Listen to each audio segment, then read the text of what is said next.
wabarakatuh. Bu Elma, Bu Iva. Waalaikumsalam warahmatullahi wabarakatuh. Baik, Bu Elma sehat? Alhamdulillah sehat. Alhamdulillah. Bu Iva sehat? Alhamdulillah sehat. Alhamdulillah. Bu Fakti bagaimana? Alhamdulillah saya sehat, Bu Iva, Bu Elma. Ya, di sini hari ini kita bertemu ya, alhamdulillah dalam keadaan sehat. Kita di sini bertiga akan melakukan kegiatan coaching ya. Nanti di sini saya sebagai observer, kemudian nanti ada Bu Iva dan Bu Elma yang akan melakukan kegiatan coaching ya.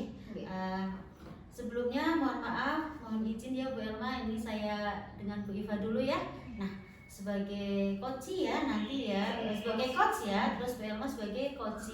Baik, sebelum melaksanakan coaching di sini Bu Iva mohon izin saya memberikan beberapa pertanyaan ya.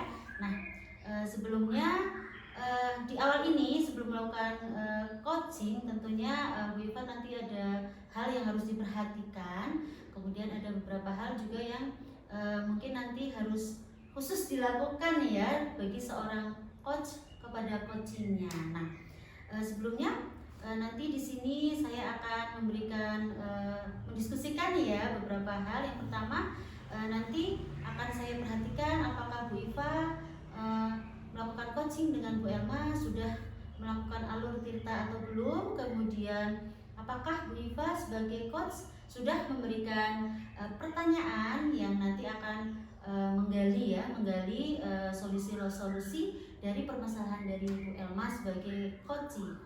Kemudian Bu Iva juga nanti akan memberikan tanggapan ya kepada Bu Elma. Nah, sebelumnya Bu Iva di sini mohon maaf saya akan memberikan beberapa hal ya, diantaranya Bu Iva itu harus menerapkan prinsip coaching ya. Yang pertama yaitu kemitraan, kemudian proses kreatif dan memaksimalkan potensi. Nanti Bu Iva memang harus menerapkan prinsip tersebut ya.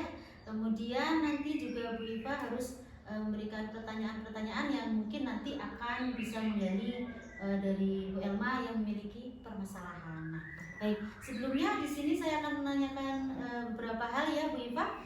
Yang pertama, apakah yang akan Bu Iva kembangkan sebagai seorang coach ya, yang nanti akan mengcoach Bu Elma? Hal apa yang akan Bu Iva kembangkan? Hal yang saya kembangkan yang pertama presence atau kehadiran penuh, Ya, yang kedua mendengarkan aktif, yang ketiga memberikan pertanyaan yang berbobot. Baik Bu Iva, ada 3 ya yang nanti harus Bu Iva kembangkan, yaitu memberikan pertanyaan yang berbobot, mendengarkan aktif, kemudian yang ketiga adalah presensi atau kehadiran penuh ya. Baik Bu Iva, yang kedua Bu Iva pastinya akan mengembangkan nih potensi yang benar-benar spesifik ya. Dari ketiga tadi yang akan Bu Iva kembangkan itu yang mana saja? Mendengarkan aktif dan memberikan pertanyaan berbobot. Insya Allah itu spesifik yang akan saya kembangkan.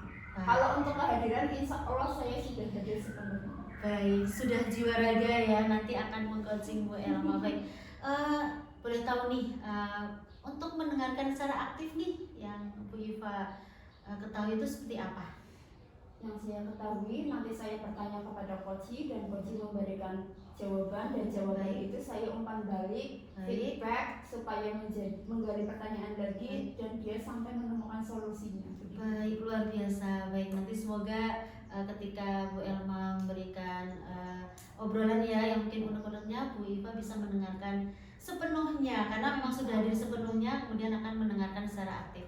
Baik, kemudian yang terakhir, indikator mana nih yang akan Bu Iva inginkan nih di dalam proses coaching ini? Indikator yang mana nih yang paling memang Bu Iva inginkan? Saya ingin coach saya nanti akan menceritakan masalahnya, kemudian menemukan masalahnya, kemudian menentukan langkah-langkah apa yang tepat untuk dilakukan coach saya itu. Baik Bu Iva, luar biasa. Nanti akan Bu Iva gali ya permasalahannya Bu Elma nih. Nanti Bu Elma akan memberikan ini nih unek-unek saya. Nanti kemudian mungkin Bu Iva juga langsung akan memberikan pertanyaan lagi agar Bu Elma bisa menemukan sendiri solusi ya dari permasalahannya. Baik, monggo nanti akan panjenengan lakukan nggih kegiatan coaching hari ini. Monggo dilaksanakan dengan baik. Nanti di sini saya akan mendengarkan Bu Elma dan Bu Iva melakukan coaching. Nah, silakan Bu Iva, Bu Elma. Assalamualaikum Bu Elma. Waalaikumsalam Bu Iva. Sehat Bu Elma? Alhamdulillah sehat. Iya. Untuk kali ini saya akan ngobrol dengan Bu Elma sekitar 15 atau 17 menit atau 20 menit lah ya. Apa yang kita bicarakan siang hari ini Bu Elma? Saya mempunyai masalah Bu di kelas saya Bu. Apa itu? Jadi nilai-nilai di kelas saya itu saya merasa bahwa tahun ini tuh berkurang gitu dari tahun sebelumnya Bu. Itu faktor apa kira-kira Bu? Kalau menurut saya sih ya mungkin daya baca dan daya hitungnya itu masih kurang Bu. Dari tahun dulu memang untuk numerasi itu masih kurang, tapi tahun ini tuh saya merasa banyak perbedaan gitu terhadap anak-anaknya ya Bu. Dari tahun ke tahun itu saya merasa turun gitu loh, terbukti dari nilai, kemudian dari hasil AMPK kemarin saya lihat sekilas jawaban-jawaban anak kok gini gitu loh Bu. Tidak sesuai dengan harapan saya, padahal saya melakukan latihan ya jumlahnya sama dengan tahun yang kemarin begitu, tapi kenapa hasilnya itu mungkin agak berkurang gitu loh. Apa mungkin karena siswanya lebih banyak dari kemarin? Untuk siswa itu malah banyakan tahun kemarin, dan kemudian tahun kemarin juga di kelas 6 ya, sekarang di kelasnya Bu Pokti itu ada 2 siswa yang berkebutuhan khusus. Tapi di tahun ini tidak ada berkebutuhan khusus, tapi Malah turun ya? iya, karena jadi daya bacanya itu siswa bisa membaca, tapi dia tidak bisa menangkap apa yang makna makna dari teks tersebut Bu. Jadi ketika baca bisa, tapi ketika menjawab siapa tokoh, ini udah banyak yang bingung Bu. Dan itu tidak hanya satu anak, jadi ada tidak lebih dari 5 sih, tapi mungkin untuk mengurangi nilai rata-rata itu kan ya 5 anak itu sangat berarti loh Bu. Iya. Kira-kira apa yang Bu Elma harapkan dari percakapan kita hari ini Bu? Saya berharap ini saya menemukan solusi nih. Nilai kelas saya meningkat, kemudian daya baca anak-anak itu juga meningkat. Kira-kira manajemen waktu yang seperti apa yang Bu Elma kehendaki? Manajemen waktu yang saya kehendaki itu yang tepat gitu, yang misal prosesnya itu ketika misal ya saya juga berpikiran kalau anak itu kurang dalam misal matematika dan membaca itu harus banyak latihan Bu, karena latihan itu dapat membantu kita untuk terbiasa. Misal dengan lebih banyak membaca, maka anak-anak juga akan lebih lancar dan dapat memahami bacaan. Ketika banyak berhitung, latihan berhitung yang tadinya tidak bisa, pasti sedikit-sedikit akan meningkat. Ya, tergantung daya juang anak tersebut untuk meningkatkan dirinya, mau atau tidak. Nah, ini manajemen waktu yang saya harapkan ini continue gitu Bu. Saya berharapnya nanti setiap pagi lah saya akan mencoba untuk pembiasaan literasi 15 menit gitu Bu, atau mungkin 1 buku 1 hari atau 1 minggu, yang penting ada progres yang signifikan betul. Kemudian juga selain literasi juga ada numerasi, karena numerasi di raport pendidikan AMPK yang kemarin itu juga berkurang di tahun kemarin. Jadi saya harap tahun ini tuh dapat meningkat, tapi mungkin tahun depan ya Bu, karena tahun ini sudah dilakukan AMPK. Mungkin ya semester 2 dinilai matematikanya mungkin. Semoga bisa terrealisasi ya Bu. Kalau menurut Bu Elma ini, kalau di rentang nilai angka 1 dan 10 itu sekarang itu berada di rentang berapa? Sekarang itu untuk literasi dan numerasi saya di angka berapa ya? 5 kayaknya Bu. Karena hanya berapa ya, saya hitung tuh hanya untuk yang anak yang paling bisa itu Asila, kemudian Eko, kemudian Naisha, itu baru 3 anak yang maksudnya seperti ketika saya menjelaskan itu langsung paham gitu. Itu baru 3 anak itu yang menurut saya normal gitu ya. Normal ya biasa gitu ya. Kemudian anak-anak yang biasa tapi kurang paham gitu, jadi harus dijelaskan berulang-ulang. Itu kan anak saya ada 28 ya Bu, Iya. ada 3 kemudian ada 5 yang belum bisa membaca secara ini, jadi selebihnya itu ya harus berapa kali ya, tidak hanya satu kali saya menjelaskan Bu, jadi butuh usaha yang lebih keras gitu, saya lebih sabar gitu Bu. Energi yang banyak Nah, ya. energi yang banyak karena ya Siswanya banyak. Iya, siswanya banyak, 28, kemampuan membaca dan menumerasinya begitu. Karena apa ya, ketika ketika kemampuan membaca atau memahami bacaan itu berkurang, otomatis nilai bahasa Indonesia, kemudian IPA, kemudian IPS, PPKN juga itu kan ada Pengaruh, teks. iya. Nah, itu pasti akan berpengaruh Bu. Jadi saya ingin meningkatkan nih literasi dan numerasi dari anak-anak. Menurut Bu Elma, di angka 5 itu deskripsi anaknya itu seperti apa? Gambarannya seperti apa itu? Angka 5 itu ya tadi yang seperti saya jelaskan ya Bu, bahwa ada 3 anak yang bisa gitu ya, ketika saya menjelaskan, satu kali menjelaskan kamu kayak gini paham, ketika membaca soal dia mandiri Bu, jadi tidak bertanya, dia sudah paham apa yang ditanyakan, nilainya juga sedikit lebih baik lah, walaupun tidak tinggi amat 90, tidak, tapi nilainya ya lebih bagus gitulah dari anak-anak yang lain. Kemudian beberapa anak yang belum bisa membaca, dan ini saya selalu berkolaborasi dengan orang tua, ayo latihan membaca, tambah-tambahan, walaupun sepele ya Bu, tapi itu anak benar-benar tidak bisa Bu. Jadi bumbung susun itu belum bisa, bumbung susun, bahkan ketika bumbung susun ya Bu, misal 1, 2, 4 ini, nah ini kan seharusnya di sebelah sini, nah ini di sini, jadi satunya itu di sini. Nah, gitu. Posisinya. Jadi iya, posisinya aja belum paham, padahal saya kira ya di kelas sebelumnya juga harusnya sudah bisa, tapi kenapa saya itu seperti memberondong dari kelas 1 sampai dengan kelas 5 ini loh Bu. Untuk tahun ini loh ada beberapa anak yang saya sebenarnya saya susah nih, saya harus memberondong pembelajaran, kayaknya dulu kamu sudah pernah diajarkan di kelas 3 tapi kenapa kamu lupa gitu. Nah, saya kira seharusnya itu tidak saya ajarkan ya. Iya. Nah, kemudian anak-anak yang lain yang ya masih 80% lah ya, itu ya sudah lumayan bisa, tapi ya itu syaratnya harus saya ulang terus. Iya. Berarti demikian ya gambaran dari level 5 itu ya. Iya. Terus harapan Bu Elma ke level berapa? Saya sih tidak muluk-muluk ya Bu, untuk saya melihat juga potensi anak-anaknya juga. Memang sih dengan usaha keras pasti tidak ada yang mungkin, tidak ada yang tidak mungkin. Tapi untuk saat ini apalagi tinggal 1 semester, materinya juga banyak, saya juga mengharapkan 8 saja cukup Bu. 8 saja cukup ya. Kalau 10 terlalu berat ya. Iya, nanti 10 langsung lulus. Bagaimana langkah Bu Elma untuk mendapatkan angka 8 itu Bu? Iya, saya pembiasaan literasi sebelum pembelajaran, membaca buku, kemudian hitung-hitungan sederhana Bu, karena memang penting sih itu Bu, walaupun nanti soalnya sebelum kita, apalagi soal sekarang itu HOTS ya Bu. Iya.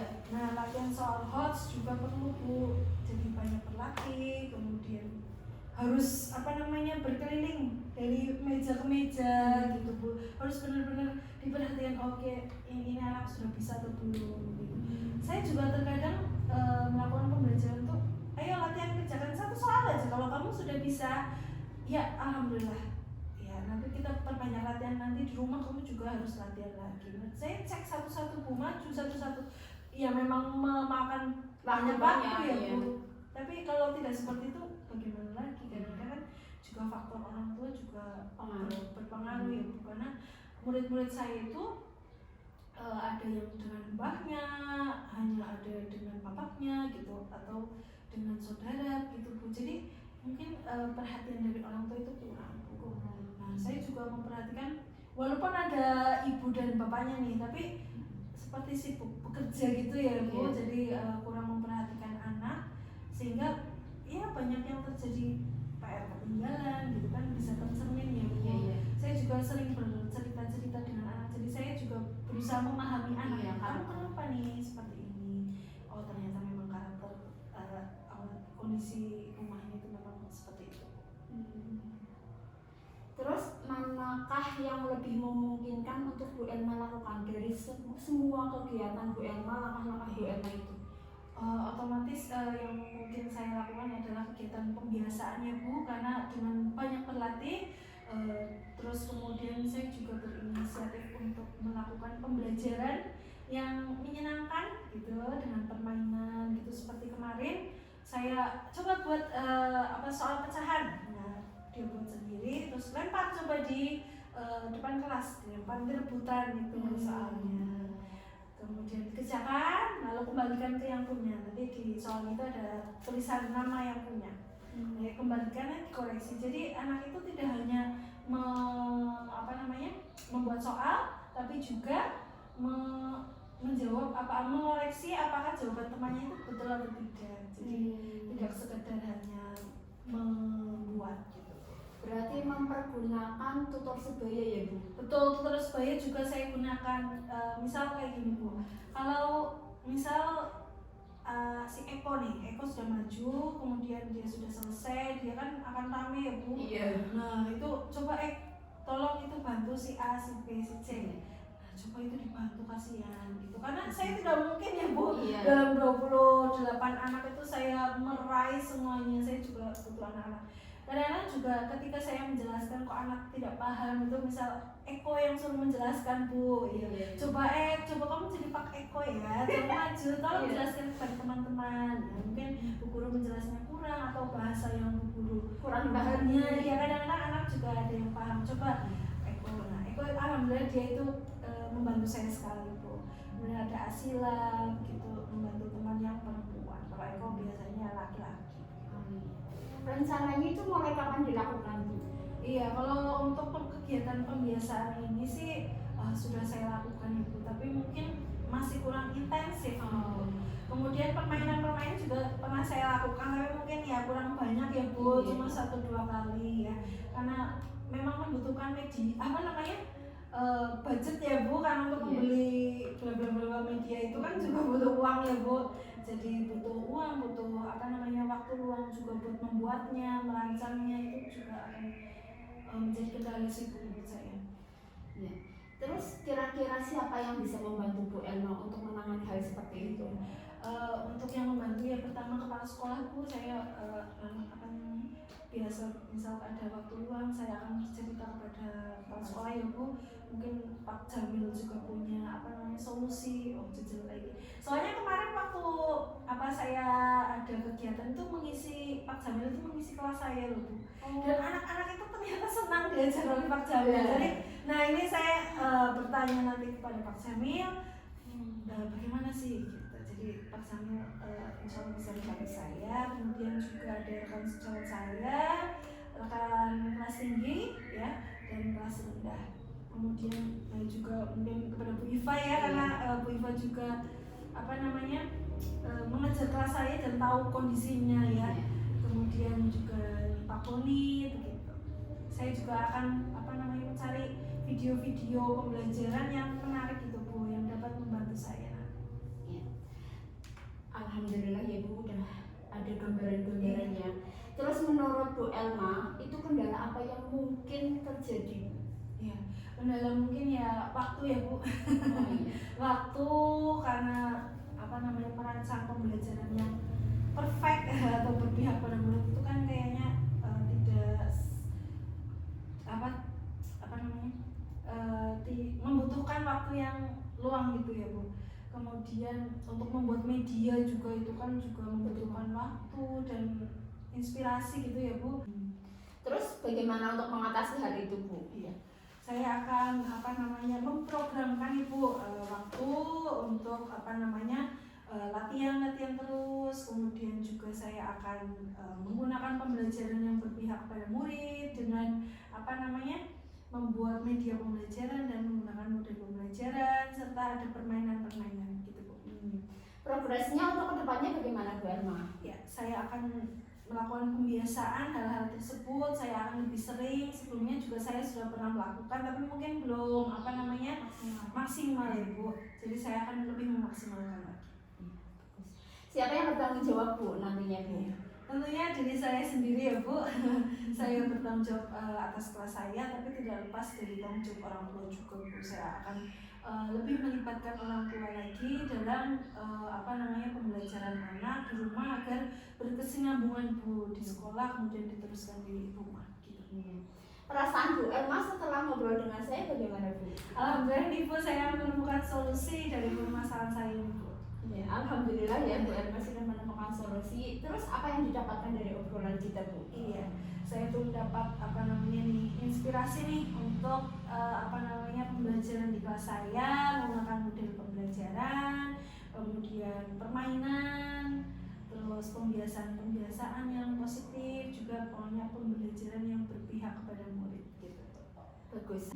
Selamat bertemu kembali nanti setelah Bu Elma melaksanakan programnya, kita bisa bercerita kembali ya prosesnya seperti apa. Baik Bu. Iya. Baik Bu Iva, Bu Elma, alhamdulillah ya kegiatan coaching yang sudah dilakukan oleh Bu Elma dan Bu Iva berjalan dengan lancar. Baik Bu Iva, di sini saya akan menanyakan beberapa hal terkait tadi yang kegiatan coaching yang sudah dilaksanakan oleh Bu Iva. Nah, saat kegiatan coaching tadi sebelumnya ada beberapa indikator ya yang Bu Iva ungkapkan. Nah, di sini terkait indikator tersebut apa saja yang sudah tadi Bu Iva lakukan di dalam kegiatan coaching bersama Bu Elma?